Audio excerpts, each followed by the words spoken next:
Let us offer our consecration to the Lord. Lord, we offer up to you this day, and we ask that we seek to follow you, love you, and honor you. We ask that we seek to glorify your name in all that we do, and we ask to seek to always be mindful of the poor on this memorial of St. Vincent de Paul. And we ask this through Christ our Lord. Well, today, of course, is the memorial, as I just said, of St. Vincent de Paul.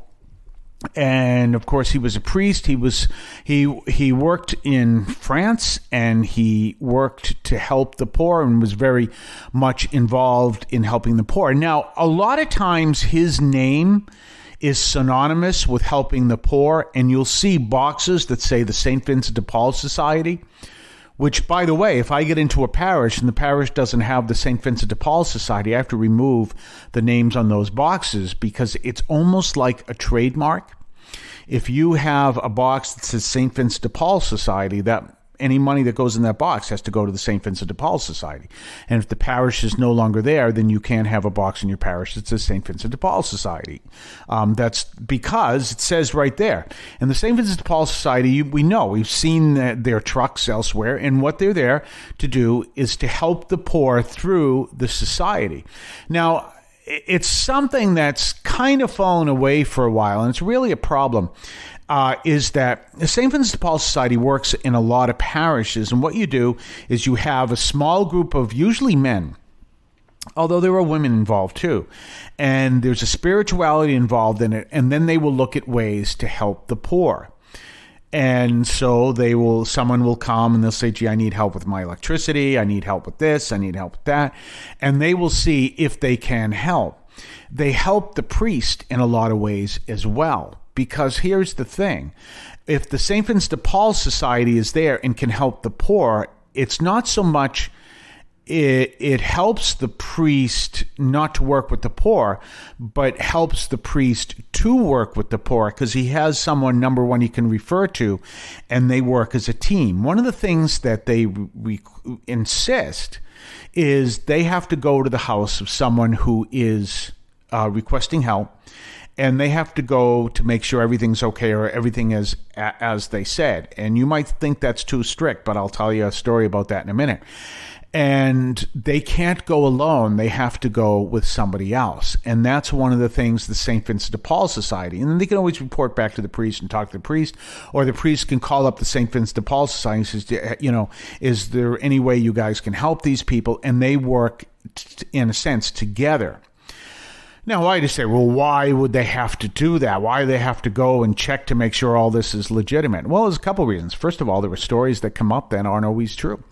And, I can tell you some interesting stories, but one of them came from none other than my father. And you say, well, your father, was he in the St. Vincent de Paul Society? No.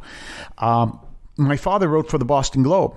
And the last years of his life, he ran Globe Santa. And he told me that, he used to tell the story all the time, in the early days of Globe Santa, the early days, I'm talking early days of Globe Santa. Well, you understand with the Globe Santa, it was run by the Boston Globe back when it was owned by the Taylors. I don't know if they have Globe Santa today, but it was run by the Boston Globe back when it was owned by the Taylors. So it's a whole different organization than it is today. I used to work for the Globe when it was owned by the Taylors.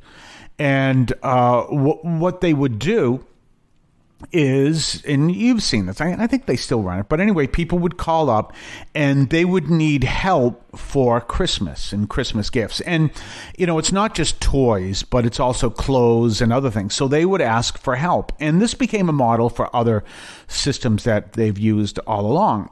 And I guess it was the very first year, or one of the early years of the Globe Santa. So we're talking probably back in the 40s anyway, or even before that. I don't know exactly when it started. The Globe reporters would make the delivery. So what would happen is the Globe reporters were making this delivery, and So they delivered to a house that was a mansion, and they're like, what's going on here? Well, they dropped off the gifts, and a guy answered and said, oh, no, well, that must have been just my children just pranking around. Or he had I think he believe he had young adult sons. Oh, he and his friends just must have been joking around. There's an old saying that I like to remember when people back in the day when they would fight the media, and it was some politician said, never start a fight with an organization that buys ink by the barrel. So, needless to say, this did not go well for this man who just kind of laughed it off. And this is very serious. So that's that principle, which the Boston Globe followed. And the way they follow it is they ask someone to testify, not testify, not go in court or anything, but to write a letter. Yes, these people are in need. And the organization that writes the letter has to be registered with the Boston Globe. So it's these safeguards are in, just as St. Vincent de Paul started, and the St. Vincent de Paul Society said, because there are always people that don't take it seriously. And so that's why they do what they do. And it's to help people who are in need of help. So who literally make sure they really are in need. So that's one of the things. So this is St. Vincent de Paul, the memorial of St. Vincent de Paul, and it is a synonym for helping the poor, but it specifically means the St. Vincent de Paul Society when we talk about someone in the St. Vincent de Paul Society. We're going to talk more about this on the other side of the break. You're listening to St. Anthony Overnight from St. Anthony Parish in Allston, Massachusetts. We'll be right back. I want to call your attention to Catholic TV, which offers great faith-filled, family-friendly programming 24 hours a day. You can find your cable channel at www.getcatholictv.com, and you can watch online on the free apps or check out the YouTube channel. Daily Mass, Rosaries, the Divine Mercy Chaplet, and the Our Lady of Perpetual Help Novena are all available online and on demand. Check out CatholicTV.com. And don't forget our own website, CatholicAudiomedia.com. That's CatholicAudiomedia.com. Check out our website. Check out the archives of the show. Let other people know where they can hear the program and just pass the word. And we got all kinds of interesting things going on. Remember, you can connect to our Substack newsletter there. And one of the great things about that is we're doing more stuff on Substack. And I'm starting to put some of the interviews that you've heard here on this program as one unit on Substack, plus my homily, plus other things. So you'll get all that stuff over there. I didn't put my homily this week on Substack. I have to tell you the truth. I wasn't too crazy about my homily. I did it. I put it together. It was okay. I worked on it and everything else, but somehow it just didn't come out right. And I've only got a week to work on it, So it didn't come out the way I wanted it. So I don't always put my homily up there, but it's always, in some way, it appears in different places. But it does appear here every single Monday in the afternoon on The Voice of St. Anthony Parish, which is on at 3 o'clock in the afternoon. Well, we are here, and we're talking about the St. Vincent de Paul Society, and which does great help to priests and parishes, because it's a lay group. It's not, the priest is not involved, the pastor's not involved. There might be a priest, but it's really designed as a lay group. So the laity is involved in this, and so it really becomes a great assistance to the priest, because he can refer everything over to the St. Vincent de Paul Society, who can carry it from there. The priest can't do, there's a lot of stuff that we shouldn't be doing. And it's not that, we have enough to do, but it really is that the lay community needs to do it because they're more effective at it. And the whole thing of helping the poor is excellent because that's what they do. And they look at the situation. Usually they're people that come from really established sections of business or of whatever they may be doing. And so they have an idea of the needs, but it also helps them understand more of the needs. But what also happens is sometimes people will request something that's just not possible. and they'll get upset. Can you pay my mortgage? No, actually, we can't. I don't say that because I'm not involved in St. Vincent de Paul Society because it's the laity. But they'll say no, but what they can do. Or what's another thing is they may advocate for someone, and that's an important thing as well. They may advocate for someone who really needs some form of assistance and really needs some form of help. And so those are some of the things that the St. Vincent de Paul Society does. Unfortunately, a lot of them have gone the way of St. Vincent de Paul. So if you hear this and you say, gee, I'd like to know more about this and like to start a St. Vincent de Paul Society in your parish, including my own, we have one. So if you'd like to see if you could be part of it, let me know. And I'll connect you to the right people. But, if you want to be part of or start a St. Vincent de Paul Society, there's a spirituality involved. There are regular meetings.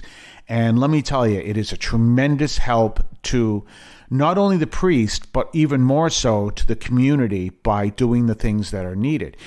Most are very, very strict. So if you have a St. Vincent de Paul Society, it's St. Aloysius Parish. And 2 miles down the road is St. Brian's Parish.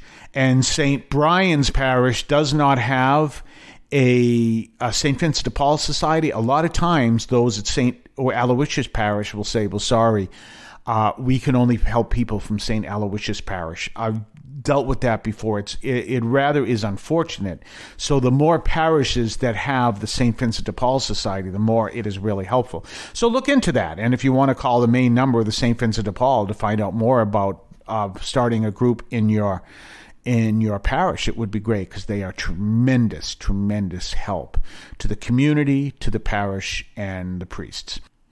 In the meantime, have yourself a blessed day. We will see you tomorrow at the same time and at CatholicAudiomedia.com. If you would like to support our program, please consider a donation to St. Anthony Parish in Allston, Massachusetts. There are several ways to consider this. One is to purchase any of our merchandise, which you can find at the shopping tab at CatholicAudiomedia.com. That's CatholicAudiomedia.com. There are coffee mugs there. There's also my latest book, Encounter Christ in Your Humanity, all of which you can find at the shopping tab at CatholicAudiomedia.com. You can also donate to the show directly through either the Donate tab, also at CatholicAudiomedia.com, or by sending a donation through the U.S. Postal Service with your questions and comments at 43 Holton Street, Allston, Massachusetts, 02134. That's St. Anthony Parish, 43 Holton Street, Allston, Massachusetts, 02134. Finally, the best way you can support our parish is to attend Mass on Sundays at 10 o'clock and be a part of our parish. We thank you for any support you would like to give to St. Anthony Parish in Allston, Massachusetts, the sponsoring parish for this media outreach to Catholics and other Christians in the WROL, WEZE, and podcast listening audience. In Cristo vivimos.